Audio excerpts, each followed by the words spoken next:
Chapter 3. The Visit. Philip's mansion looked very orderly and well kept to Johnny and the others. Not far from the house was another building, about half the size of Uncle's house.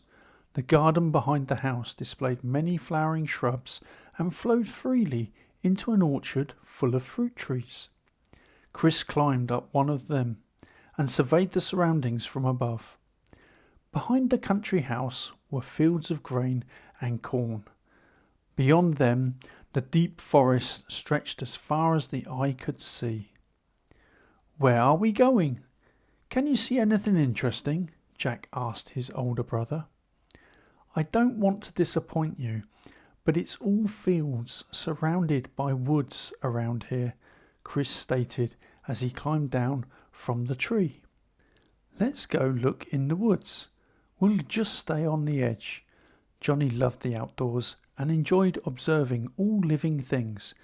Even as a young boy, he had brought home bugs and had received many a scolding from his parents for doing so. "If you want," Chris replied, and when no one objected, the group headed down the road towards the woods. The sun was high over their heads, and the path between the fields offered no shade. Halfway there, Jessie began to regret wanting to go out.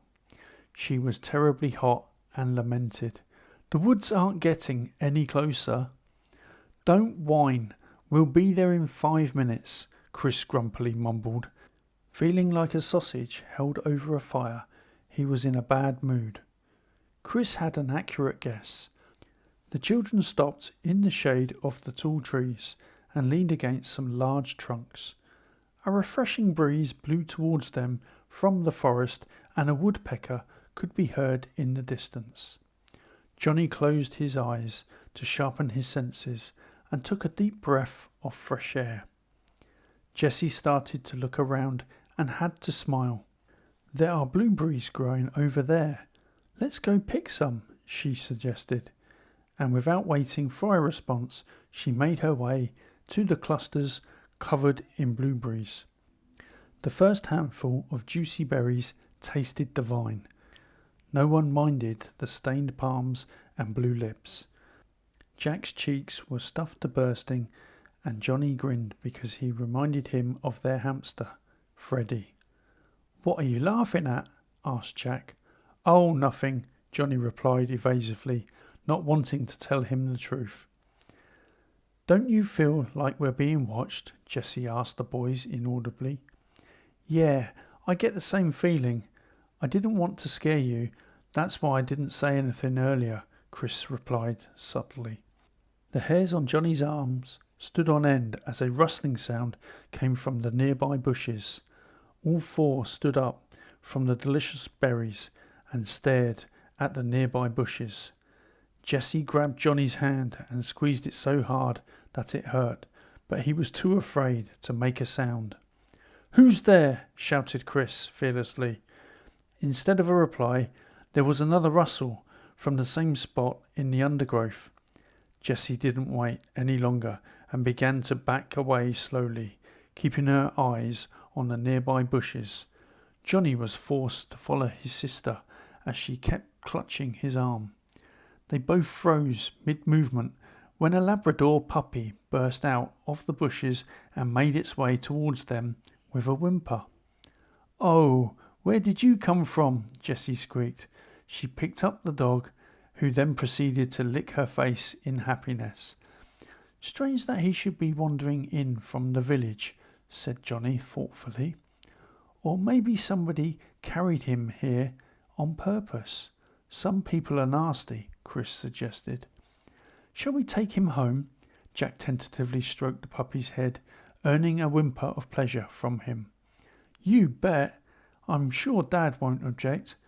Let's just hope Cuddly likes dogs. We should get back." "Let's go," Johnny called, and they headed back to his uncle's mansion. Jessie held her new best friend close to her and whispered softly to him, "We'll have to feed you properly. I'm sure you're hungry." "You'll be called Button from now on because you have beautiful eyes." Jessie loved dogs and had always wanted one, but she hadn't managed to convince her parents to buy her one yet. They were out of earshot when 3 figures emerged from the same bush. "You're out of your mind. They took your dog." Scott Baker shook his head in disbelief. "Don't worry, they only have a small lead. We'll take a shortcut across the field and catch up with them near old Pillsworth's house. I'll take Barney back there. The main thing is that they haven't discovered our hiding place," replied Ross Eversley. He energetically brushed the fringe back from his forehead that needed trimming, though the rest of his hair was cut short. "I've never seen them in the village before. I wonder who they're staying with." Kevin Lackham joined the conversation. "Let's not waste time with useless chatter." Ross gestured his hand to his friends to follow him. His familiarity with the surroundings had paid off many times before. He'd gotten himself out of trouble countless times, thanks to various shortcuts and hiding places. At the intersection of the cornfield and the road, Ross stopped and tried to catch his breath. He was the best runner of all the boys in the village, so had to wait a while for his friends to catch up. "Did we outrun them?" asked Kevin when he finally exhaled from his frantic dash. "I think so. We'll wait here for them," Ross said. The return to Uncle Philip's was a long one. The reason was Jessie, who was constantly cuddling her new pet and stopping every now and then. The boys had to wait for her constantly. "We should have left the dog there," Chris hissed angrily. "He is strictly forbidden to enter our room, for Freddie's sake." Jack also sniffed. He folded his hands on his chest to add weight to his statement. "I finally caught up with you. You're walking too fast. Don't you realise this puppy weighs a ton?" Jessie complained as she caught up with the boys. "Then give it to me. You should have said. You can't carry him any more. Our cousins think you're doing it on purpose," Johnny pointed out. "Thanks, little brother," Jessie said, relieved to get rid of the burden. "The dog is mine," came a sudden voice behind Johnny's back. Ross's party managed to stealthily approach Johnny through the edge of the cornfield as they heard voices around the bend. The surprise was duly successful. Johnny was speechless and willingly handed the puppy to Ross, whose authoritative voice left no one in doubt that he was serious. Ross and his 2 friends matched Chris in height, who didn't fail to notice the muscles looming under everyone's shirts. Chris was used to observing the physical build of his opponents when he went to karate competitions wearing his brown belt. "This is some kind of mistake. We didn't know it belonged to anyone," Johnny said in his defence. "We found him abandoned in the woods." "Why was he there alone?" Jessie demanded fiercely. She too had recovered from her surprise and realised she was about to lose her new friend. "I haven't met you here before." Ross ignored Johnny and Jessie, not wanting to confide in anyone. "Yes, it's our first time here, and you're avoiding my questions." Jessie didn't give in again, looking into Ross's dark, insistent eyes. "For your information, Barney suddenly ran away from us. You must have found him before we did," Ross finally explained. "Who are you staying with?" "We're visiting Philip Pillsworth." Chris joined the conversation. He didn't want to be seen as a coward when his cousin clearly wasn't afraid. "All right. We're always happy to welcome new visitors to our Phantom Society.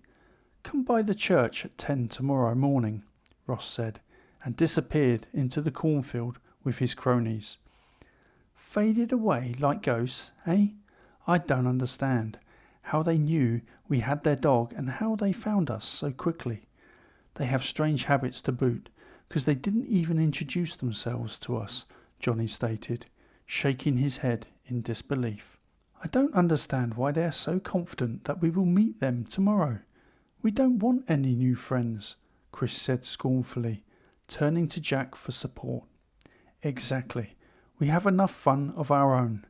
We want to finally start playing our game anyway, Jack agreed. We'll see. Maybe our game can be expanded for other players, and it might be all the more interesting, Johnny added thoughtfully. On the way to the mansion, he had a lot of ideas running through his head.